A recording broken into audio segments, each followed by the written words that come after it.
would have guessed that man's darkest hour would have been 9:27 a.m. Central Standard Time. No one would have guessed that a small town in Nowheresville, USA could bring down the world. No one would have guessed that the entire planet would be united against America. But then again, no one knew what the Americans had been planning for years. I was working for a small private company at the time. We were funded by the United States government, but were technically separate from it. Plausibility and all that. Of course, I didn't know that. All I knew was that I had just graduated from a small college in a Midwestern state school, and this was the only job opportunity that promised anything other than boredom and embarrassment for the rest of my life. I was basically a glorified receptionist. I took calls, made coffee, made appointments for meetings, and just generally did what I was told. Not the most glamorous job, but it was either this or admit that I'd never surpassed my father, the mechanic in a one-gas station town. So when one of my cousins suggested the job as a great way to get out into the world, I jumped. People are always saying things like, if I'd have known what was coming, I would have never taken that job. But honestly, if I hadn't taken the job, I'd be dead now. And I still have enough fight in me to at least appreciate that. Now, I was always taught not to be too curious, and definitely never to look a gift horse in the mouth. So I did my job, and I did my best.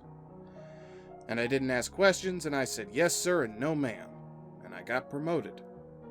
I was to be Colonel Olson's assistant. Not a bad deal at all.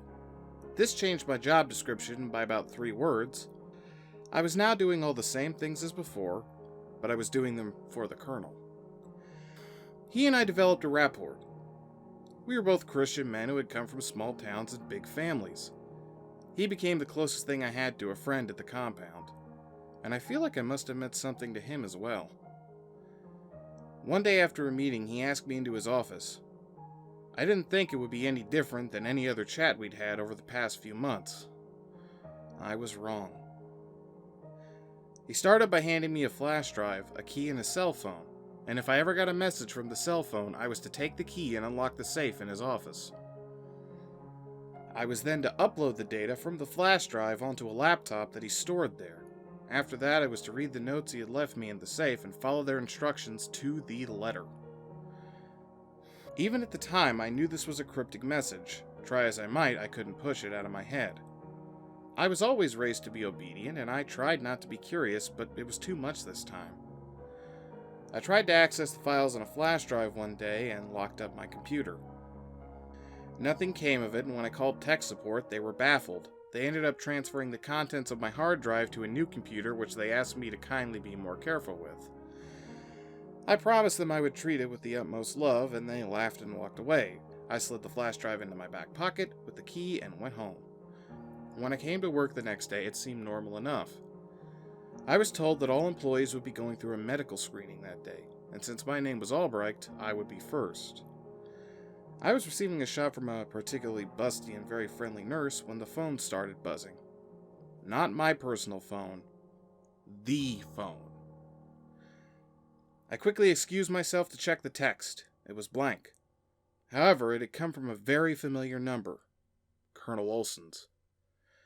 I quickly made my way to his office, which was blocked by 2 impressive-looking soldiers. I tried to look unassuming as I made my way for the door, but they weren't having it. Colonel Olson's office was being searched for signs of treason against the United States. I was blown away. Treason? There was no way that could be. The Colonel was the most honest, upstanding man I'd ever known in my life. I hid my concern and told the men that I had heard about this issue and had been spying on the Colonel for months now.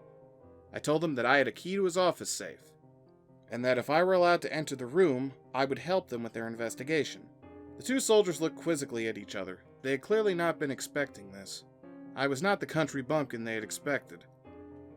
I told them that if they didn't let me in, I would go to the superior officer and claim that they had been obstructing my investigation. That did the trick. They unlocked the door, and the taller of the 2 led me into the room. I walked quickly to the safe, hoping that I could somehow think my way out of this. My hand shook as I slipped the key into the safe and unlocked it with the loudest clunk I had ever heard. I slowly swung the door open, kneeling in front of it to obscure the soldier's vision. There was a laptop and some documents. And a gun! What had I gotten myself into? It had a tube attached to the barrel that I knew had to be a silencer. Can I do this? Should I trust the man who was being charged for treason? I whipped around and put the gun to the head of the soldier who was looking at some documents on the desk and pulled the trigger as I closed my eyes as tight as I could. I don't think I need to describe what a gun does to a head. The other soldier opened the door to ask about the sound he had just heard, and I put a bullet between his eyes. I may not have been the country bumpkin that they expected, but I was definitely part of middle-class America, and my dad was a card-carrying member of the NRA. I knew what to do with a weapon. I dragged his body into the room, closed the door, and threw up everywhere. This was not what I expected on a Thursday morning. After I had collected myself, I went back to the safe. I leafed through the documents. The only one that had any meaning to me at the time was the first page. Matthew, if you are reading this, I've most likely been killed. I know that you are a strong man, but I hope that you did not have to make use of the item I provided for you. However, now is not the time for such wishes. Please take the documents provided with you and flee to Mexico. I have provided passports for you and your family. I urge you to take them and run as fast as you can. And please forgive me. Sincerely, Colonel Jericho Olson. Remembering the other instructions I had been given, I opened up the laptop computer and booted up what was clearly not a standard operating system and slipped in the flash drive. The screen went black immediately, and I feared I had done something wrong. However, white text soon showed up saying things I didn't understand. I didn't take the time to figure things out. I stood up, took a deep breath, slipped the gun into the back of my pants, and walked quickly but calmly back to my desk. Fortunately, I met no one along the way. I put on my coat and left a note on my desk stating that it was 9:30 and I felt ill, and would be back the next day. Please forward all calls, etc.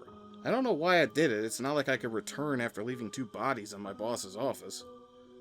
The rest of the news until Mexico is unimportant. I withdrew all my money from savings. I told my friends to leave the country if they had the opportunity.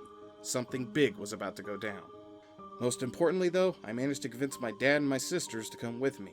When we arrived at the border, the guard took a quick look at our passports and ushered us through, welcoming us to the great country of Mexico.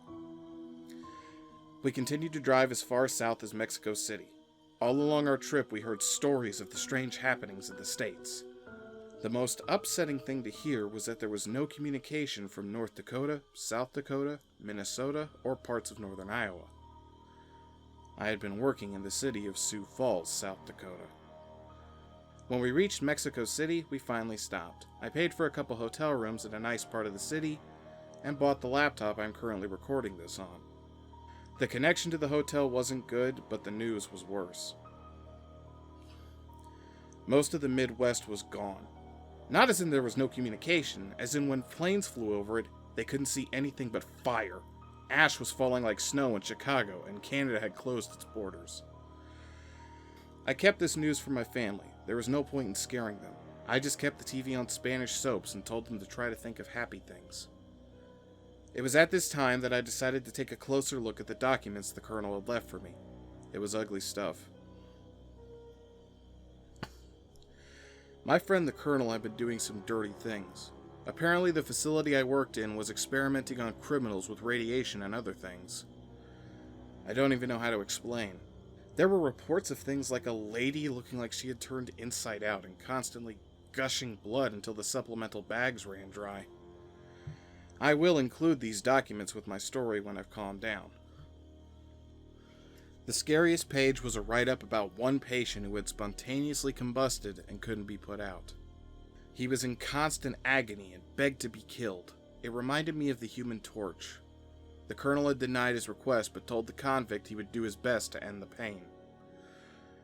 The man was kept sedated in isolation until a general could be brought in to observe him. When the general arrived, he was disgusted but intrigued. He demanded a field test of subject Q1100317. The colonel protested, saying that this man had suffered enough and they should end his pain. The general apparently was not pleased. The general apparently was not pleased with this and told the colonel that this was not a job for a soft man.